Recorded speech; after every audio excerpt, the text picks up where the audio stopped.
The Zodiac wrote letters. Jack the Ripper wrote letters. The Axeman of New Orleans wrote a letter signed from hell. They wanted to be known. This one did not. For 10 weeks in the spring of 1946, a man in a white hood moved through a small town on the Texas-Arkansas line. He attacked 8 people. He killed 5. He never wrote a word. He never gave a name. No one ever saw his face. He left no clue, no signature, no message, nothing. And that nothing is exactly what terrified an entire city. This is the Phantom of Texarkana, the killer who gave the world nothing to remember him by. Texarkana is 2 towns wearing one name. Half of it sits in Texas, half of it sits in Arkansas. A single line down the middle of State Line Avenue divides them. In 1946, the war was finally over. The soldiers were coming home. There were dances on Saturday nights, jobs at the rail yards, young couples driving out to quiet roads to be alone. It was an ordinary American town at the most hopeful moment in a generation. People did not lock their doors. They had survived the worst thing the century could throw at them. They believed the danger was behind them now. They were wrong. The danger had not even started. It began on the night of February 22nd, 1946. Jimmy Hollis was 25. Mary Jean Larry was 19. They were parked on a secluded road just outside town. A man appeared at the window with a flashlight and a pistol. Over his head he wore a white cloth hood, a burlap sack with 2 holes cut for the eyes. He ordered them out of the car. He beat Hollis with the gun until his skull cracked in 2 places. He assaulted Larry, and then, when distant headlights appeared on the road, he vanished into the dark. Both of them survived. Both of them tried to describe him, but all either of them could say for certain was this: a man in a hood with 2 holes where the eyes should be. At first, no one understood what had happened. An assault on a back road was frightening, but it was not unheard of. The police took statements. The newspapers ran a short item. Then the town moved on. Hollis recovered. Larry was so afraid that she left Texarkana entirely, convinced the man had known her, convinced he would come back. Most people thought she was overreacting. There was no body. There was no pattern. There was only a strange and ugly night that the town wanted to forget. For 3 weeks, nothing happened. The town exhaled, and the man in the hood waited and watched the calendar and chose his next weekend. On the morning of March 24th, a passing motorist found a car parked on a back road south of town. Inside were 2 young people. Richard Griffin was 29. Polly Ann Moore was 17. They had been on a date the night before. Both had been shot in the back of the head with a .32 caliber revolver. The blood on the ground told investigators they had been killed outside the car and then placed back inside it. This time, there was no survivor. This time, there was no description. This time, there was nothing. Just 2 bodies, a quiet road, and a town that suddenly understood that the night in February had not been the end of something. It had been the beginning. Now the police saw it. Both attacks had come on a weekend night. Both had targeted a young couple alone in a parked car. Both had happened on a dark and secluded road, almost exactly 3 weeks apart. It was a rhythm. And a rhythm is the most frightening thing a killer can have, because a rhythm can be counted.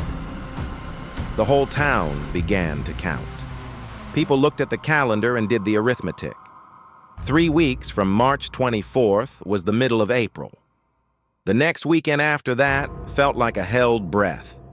Parents stopped letting their children go out at night. Couples stopped driving to the quiet roads. And still, everyone knew. Somewhere out there, a man was also counting the days. It happened on the weekend they feared.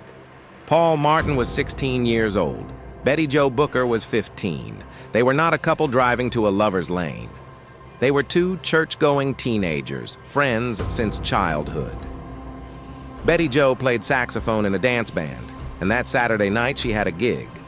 Paul picked her up after the show to drive her home. They never made it. Their bodies were found the next morning in Spring Lake Park, on the Texas side of town, each a long distance from the car and from each other. Both had been shot with the same .32 caliber revolver. They were the youngest victims. They were the most loved, and their deaths broke something in Texarkana that never fully healed. When they searched the scene, one thing was missing: Betty Jo Booker's saxophone. The instrument she had carried that night to play her last show was gone, taken from the scene, and for months no one knew where it was. It became, for the town, the small, unbearable detail. The thing that made the horror specific, not a statistic. A 15-year-old girl and her saxophone. The instrument was finally recovered that autumn, found discarded in the woods, miles from where she died. Betty Jo had been a winner of scholastic and musical prizes, a former Little Miss Texarkana, an officer in her school band. The Phantom did not write letters. He did not need to. He took a saxophone from a 15-year-old girl, and a town remembered it for 80 years. After the deaths of Paul Martin and Betty Jo Booker, the killer finally got a name. But he did not choose it, and he never used it. The local paper, the Texarkana Gazette, called him the Phantom Killer because he seemed to strike and then dissolve into nothing. Because the attacks fell near the full moon, the national press called the crimes the Moonlight murders.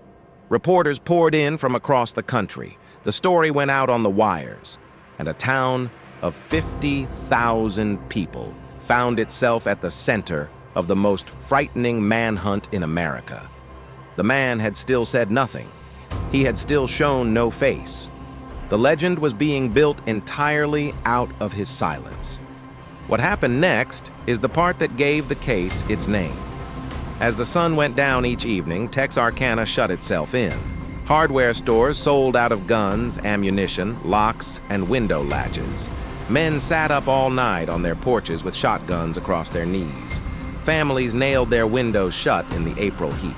The streets, normally full on a Saturday night, were empty by dark. People did not just fear the Phantom, they dreaded the sundown itself. The moment the light failed and the long night began, an entire American city had been pushed indoors by a man no one could describe.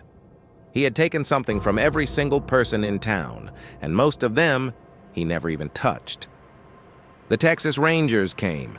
At their head was Captain Manuel Gonzaullas, known across Texas as Lone Wolf, a famous, charismatic lawman in a white hat who had hunted outlaws for decades. He flooded the town with officers. He set traps. He parked unmarked cars on the lovers' lanes with armed detectives lying low inside them, hoping the Phantom would approach and reveal himself. The whole region was watching. At one point, neighbors reported strange lights flashing at an isolated farmhouse, and police surrounded it, only to find Gonzaullas himself and a photographer from Life magazine taking pictures of an old crime scene with flashbulbs. The most famous ranger in Texas, with every resource the state could give him, was hunting a man who left no trail at all. The plan was simple and desperate. If the Phantom hunted couples in parked cars, then the police would give him couples in parked cars. Decoys. Officers and volunteers sat in vehicles on the dark roads, night after night, waiting to be approached. Young officers posed as lovers. The town held its breath through every weekend, waiting for the rhythm to strike again. But the Phantom did not come to the traps. Whether he sensed them or simply changed his mind, no one knows. When he struck for the last time, he did not go to a lover's lane at all. He did something no one had prepared for. He broke his own pattern, the one thing that had made him predictable. And in breaking it, he slipped away forever. On the night of May 3rd, the violence came indoors. Virgil Starks was 37 years old. He was sitting in his farmhouse north of town, reading the newspaper, the radio on, his wife Katie nearby. He was not on a back road. He was not a teenager. He was a married man, safe, he thought, inside his own home. The attacker stood outside the front window in the dark and fired twice through the glass, killing him where he sat. This time, the weapon was a .22, not the .32 of the earlier murders. But the tire tracks outside matched, and the town had no doubt. The Phantom had changed everything: the place, the victim, even the gun. The only rule was that there were no rules anymore. Katie Starks heard the glass break and her husband fall. She ran for the telephone to call for help, and as she reached it, the man outside fired through the window again, twice, striking her in the face. Somehow she didn't die. Somehow she got to her feet, got out of the house, and ran bleeding across the dark fields to a neighbor's farm for help. She survived. And like every survivor before her, she could tell investigators almost nothing about the man who did it. A shape outside a window. A flash. The dark. Katie Starks lived the rest of her life as proof that the Phantom was real, and proof of how little anyone would ever know about him. May 3rd, 1946 was the last attack. There was no warning that it would be the last. The town braced for the next weekend, and the one after that, counting the way it had learned to count. But the rhythm simply stopped. No more couples on the back roads. No more bodies at dawn. No letter explaining why. No taunt. No farewell. No final cipher. The Zodiac, years later, would stop the same way. A sudden silence after a season of terror. But the Zodiac left behind a stack of letters in his own hand. The Phantom left behind nothing at all. He did not even leave us the certainty that he had stopped because he wanted to. He simply was there, and then he was not. There was one real suspect. His name was Youell Swinney, a career criminal with a record of car theft, counterfeiting, and burglary. An Arkansas officer named Max Tackett had noticed a strange detail. Before each of the murders, a car had been reported stolen and then abandoned afterward. Following the stolen cars led police in July to a woman who said she was Swinney's girlfriend, and she knew things. She described details of the murders that had never been released to the public. For a moment, it seemed the case was solved. Investigators believed they finally had the Phantom. But belief is not the same as proof. And what happened next is the reason the Phantom of Texarkana has no name to this day. The case against Swinney rested almost entirely on his girlfriend's statement. Then her story began to change. The details shifted, and then she married him. Under the law, a wife could not be forced to testify against her husband.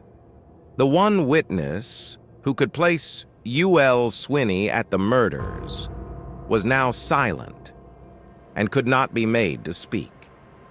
Prosecutors looked at what was left, circumstantial, contradictory, unprovable, and decided they could not win. Swinney was never charged with the murders. Instead, he was sentenced to life in 1947 as a repeat car thief. He was released in 1973. He died in 1994. He never confessed. He may have been the Phantom. He may have been a thief in the wrong place. The marriage that silenced one witness silenced the entire case. Think about what the Phantom never did. He never wrote to a newspaper. He never sent a cipher. He never signed a symbol or claimed a body count or asked to be understood. He wore a sack over his head so that not one of his victims could describe a face. He is the opposite of every famous killer who came after him. The Zodiac wanted to live forever in his own words. The Phantom wanted to leave no words at all. And here is the terrible truth of it. It worked just as well. A town of 50,000 people armed itself, shuttered its windows, and dreaded the falling of the sun, all because of a man who told them nothing. The silence was the weapon. The emptiness was the message. We fill the dark with whatever we fear most, and the Phantom understood that better than any letter writer ever did. We say their names. Richard Griffin, 29 years old. Polly Ann Moore, 17 years old. Paul Martin, 16 years old. Betty Jo Booker, 15 years old, who carried her saxophone into the dark. Virgil Starks, 37 years old, killed in his own home. And we remember the ones who lived and carried it. Jimmy Hollis. Mary Jean Larry, who ran and never came back. Katie Starks, who crossed a field in the dark so that someone would know. The Phantom gave us no name to remember him by, so we will remember theirs instead. He wanted to be nothing. We will let him be nothing. The names that matter are the ones he tried to erase. The Phantom of Texarkana was never caught, never named, never seen. The case is still technically open. If you have a theory about who he was, Youell Swinney or someone the town never suspected, write it in the comments. And if you want more cases from the years when America first learned to be afraid of the dark, subscribe to The Cold Lamp. The next case is closer to home than you think. We will see you there.